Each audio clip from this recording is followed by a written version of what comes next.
We have time for the last presentation before the wine. It will be given by Petr Smolyanskiy from the Institute of Theoretical and Experimental Physics of the Czech Technical University. And here it should be the presentation. Okay. It's no. Please, Martin, can you stop your share? Or I will try. Yes. Okay. Again. No, sorry. Cancel. I don't know how to do. Okay.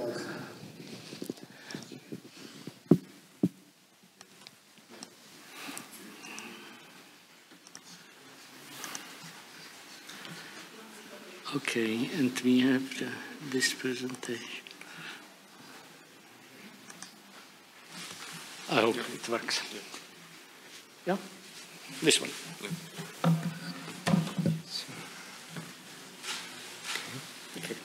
Yeah. Good afternoon, dear colleagues.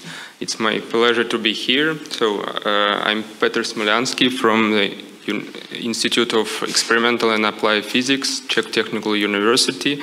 Actually, this talk had to be done by our former director Stanislav Pospešil, but he asked me to do it. So, over the last 30 years of collaboration between Czech institution and CERN, there was great progress in the development of semiconductor detectors. It's connected with the fact that Czech institutions started to participate in LHC experiment like we saw. But in my talk I will be mainly focused on the application of semiconductor hybrid pixel detectors for particle experiments at LHC and fundamental research in material science, in biomedicine and space. Also, I have two short slides about contribution of Czech institution to RD50 collaboration and interest in research connected with the structured laser beam.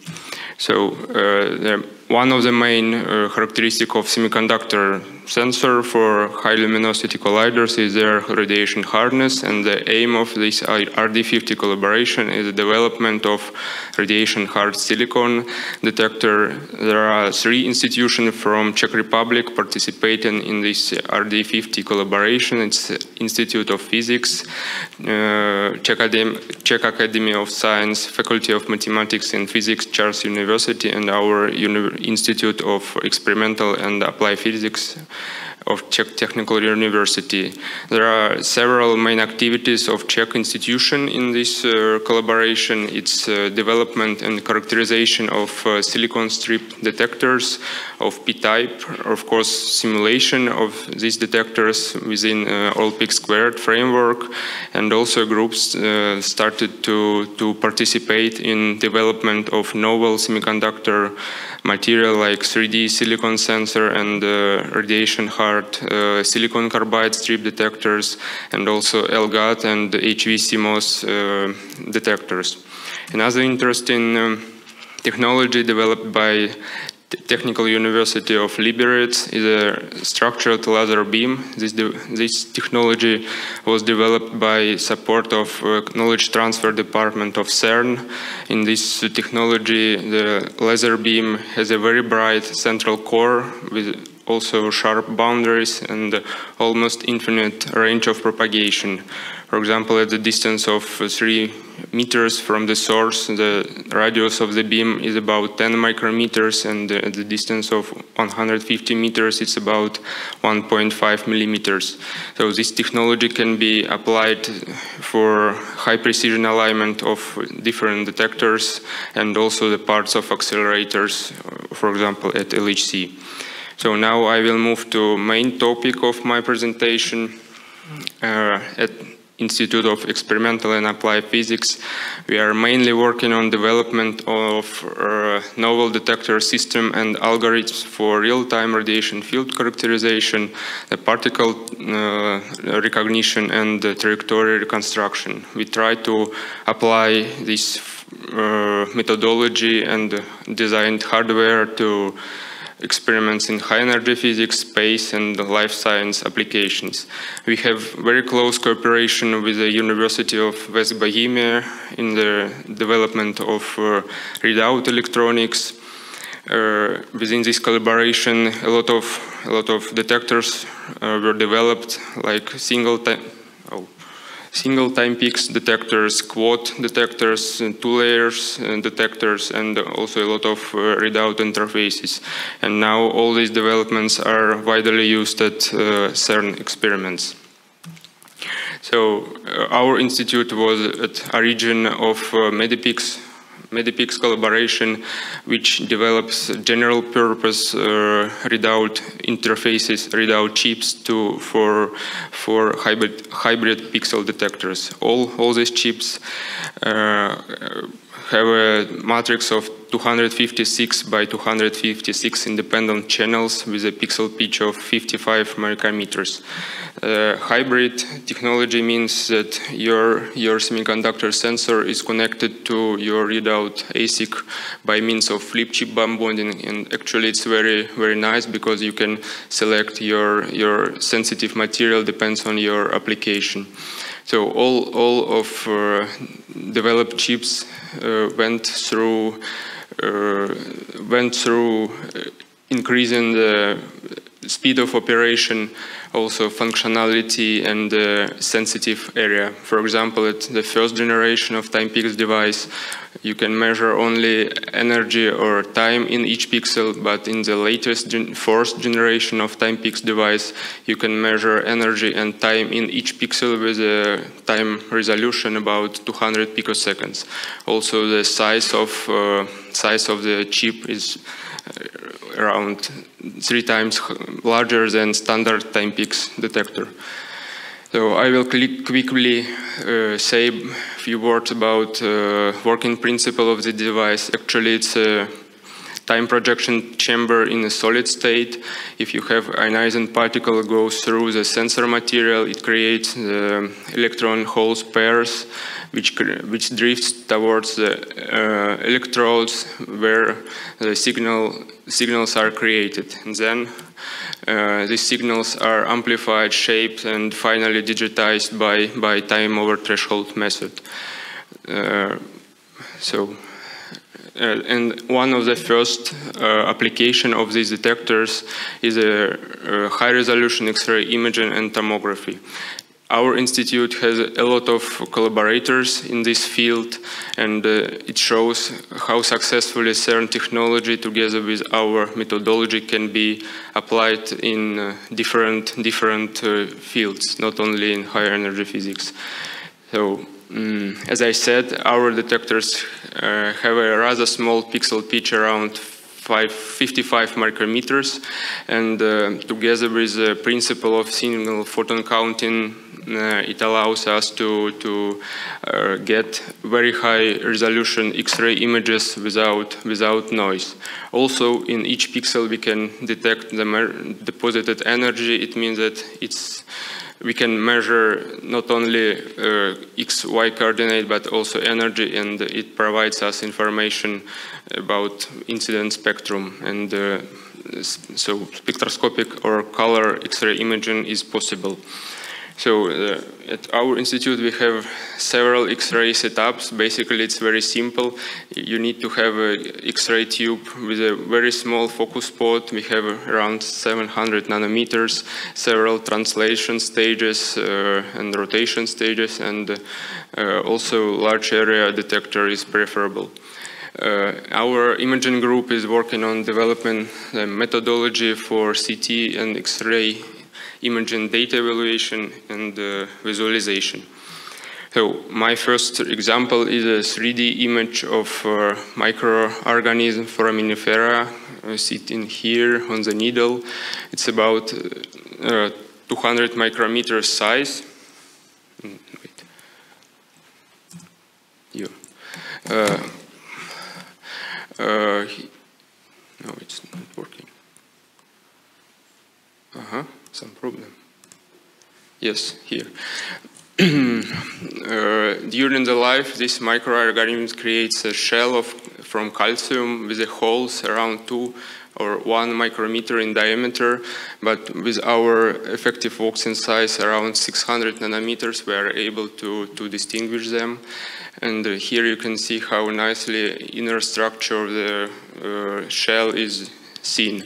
So this was done in collaboration with Faculty of Science of Charles University. Next example is connected with the color X-ray imaging or CT, and you know that all materials have a own dependence of linear radiation coefficient on energy. So if you have energy dispersive detector, you can distinguish different materials. So we have such detector, and if we combine the information from different energy in different energy windows, we are able to separate materials. For example, in this picture, it's medical contrast agents like iodine, barium, molybdenum, also lipid. So data post-processing plays a key role in evaluation and presentation of the data. Movies and the segmentation helps us to understand the contents of sample, how parts are connected, exact shapes of organs. We can do this analysis not only for low-Z materials like Martfly or head of northern pike, but also in high-Z materials like metals. Here I have some nice video how the Martfly looks like with our detectors.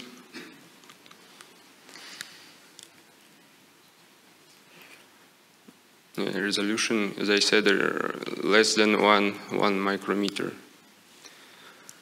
Yeah. Size. Next. Also, CT reconstructions opens the way to virtual histology. It's a very nice method because it's non-destructive, let's say non-destructive, and it's also good because you can select in CT volume what you would like to have in your computer. And here the MicroCT slice of mouse brain scanned with the time-peaks detector, and to comparison histological cut of the same part of mouse brain. And moreover, the internal structures of this brain can be segmented in 3D. It's not.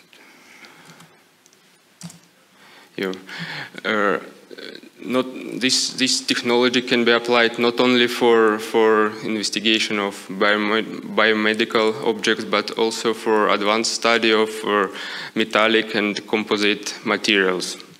For example, here the low alloyed steel was heated up to some high temperature, and then after controlling heating down, it was shown that it had a phase changes from austenite to martensite with a special resolution around 1 second. Here is the diffraction structures of the steel in different time moments with the decreasing temperature. And after some analysis, it's possible to see the phase changes. And also this methodology was applied to laminate materials. They play important role in modern industry. A lot of cars were made of these composite materials. And the main problem here is the lamination or air gaps between the layers. And with these time-peaks detectors, we are able to see these small gaps between layers. Also, not only the gaps, but also phase contrast effects on the material boundaries. as you can see on the bottom. So another example of application of these detectors is their application to particle experiments at LHC and also in space.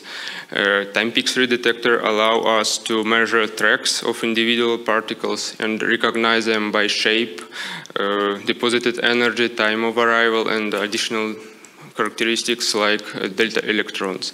So here I should mention that different particles create different shapes of clusters in the sensor material, and we are developing the reliable methods of their separation. That's why we need to have a lot of experimental data which covers a broad range of particles and energies. Here I have example of electrons interaction with the sensor material. It's basically curly tracks because of multiple scattering of electrons in silicon. And here is a photon, small dots. Here is a minimum ionizing particles from 120 GeV pion beams. It's just straight tracks, 1 pixel wide. Also, we investigated such nice interaction of heavy ions with silicon material. This track has a very bright core with huge energy deposition with outgoing delta electrons. Here is a helium track fully stopped in the silicon material with black peak. Also, we investigated the interaction of neutrons with the silicon, fast neutrons, slow neutrons, or thermal neutrons. So for thermal neutrons, to increase the efficiency of our detectors, we applied lithium fluoride converters. Here you can see the results. And as I said, these detectors work as a time projection chamber. That's why we applied the methodology to reconstruct the particle tracks in 3D. The z-coordinate can be recalculated from the drift time of charge carriers. And here is nice examples how we can see different particle interacting with the sensor material. Here is the electron event, pair production probably event, how the cosmic muon goes through the sensor material, and here is a fragmentation event caused in the sensor. So this methodology can be further applied to the determination of the track directions and for separation of different particle classes, because resolution is rather good. Z resolution is rather good, around 60 micrometers. So with this methodology, we came to ATLAS experiment, where in 2018, 4 time-peaks detectors arranged in 2 layers telescope were installed as successors of existing ATLAS MEDIPIX and ATLAS TPX system, which exist from 2008. The main goal of this ATLAS TPX3 system is the characterization of the mixed radiation field in ATLAS cavern, measurement of luminosity, and study of the activation. So we applied this 3D reconstruction methodology to determine the position of the source of minimum ionizing particle in the ATLAS detector, because the minimum ionizing particle can be nicely separated by their deposited energy spectrum in the sensor. So yes, of course, in this case, the source of minimum ionizing particle is the interaction point of ATLAS. So also our detectors are synchronized in time with the LHC clock orbit signals, so we can nicely see the collisions in our detectors, and if we will have a closer look to them, we will see that mainly these peaks are caused by minimum ionizing particles or straight tracks. And then if we will have a closer look to individual by bunch collision, we see that this peak consists of basically two peaks, and the first one is caused by highly ionizing or primary particles, goes from interaction point, and the second peak is caused by secondary particle or slowdown particle like neutrons or protons. In this approach can be used for luminosity determination. Similar methodology was applied to the detectors installed in modal experiment at LHC also. In this time graph, we see several regions. First region without collisions, then when beam started to be adjusted, and then a proper bunch collision, and then again period without collisions. And on this directionality map, we can see that in the first region we see only random noise or randomly distributed particles, and particles started to be from some collimators on beam pipe interaction, and then the main peak appears, which goes from interaction point, and then again randomly distributed particles. So all this experience and methodology we applied to the space project, because the environment in space is very similar that we have in accelerators. Here is a very famous photo of astronaut on International Space Station made in 2012. Here, several detectors, time-peak single detectors, were installed on International Space Station to monitor basically the personal dosimeters of the astronauts. And we have a lot of space projects. One of them is SATRAM, launched in 2013 on the low Earth orbit, and it's in operation until now. So it's some details of this project. Wait. The main goal is a characterization of mixed radiation field on the low Earth orbit.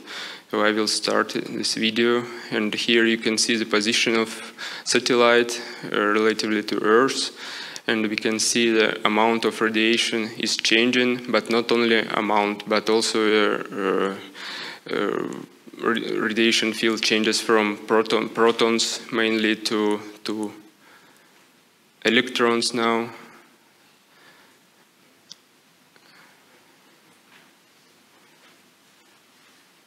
Electrons now curly tracks, and now the radiation environment is very harsh because it was South Atlantic anomaly here. So if you are interested, you can go to this website and play a little bit. So, but if you need to go to deeper space, you need more complex instrument, and such instrument was developed between collaboration of our institute and University of Geneva and INFN in Perugia. And also this project was supported by European Union Horizon 2020 program. So it's called Minipanel device. The main goal is a precision measurement and monitoring the flux and composition of penetrating particles, let's say from tens of MeV to 200 GeV in deep space, and also the dosimetric aspect is very important in this case.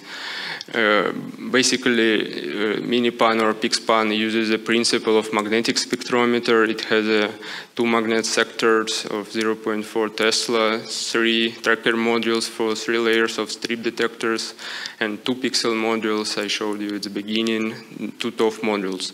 It's a nice instrument, but it's not so... the speed of this device is not very high, so it was proposed to upgrade this device with only Timepeaks 4 detectors arranged in quads, and we will have a 3 tracking station. Basically, it's simplification of the previous device, but thanks to higher capability of the Timepics 4, it will be faster and much more precise in time. So last slide is about future flights. We are developing the hardware for these future flights called HardPix radiation spectrometer based on Timepics 3 technology or Timepics 2 technology.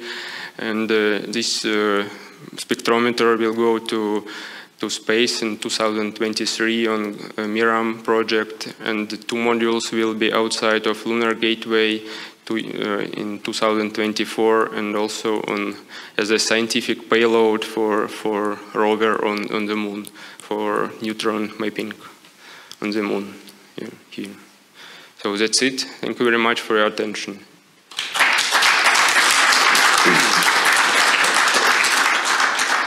Thank you very much for your presentation. Questions? No questions. So all you are invited in the basement for a glass of wine and small refreshment.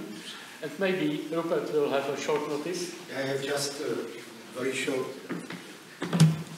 note, because thank you very much for being with us until the end of the event. And let me, on behalf of you, thank the organizing committee, in particular Petra Keppel. Is she around?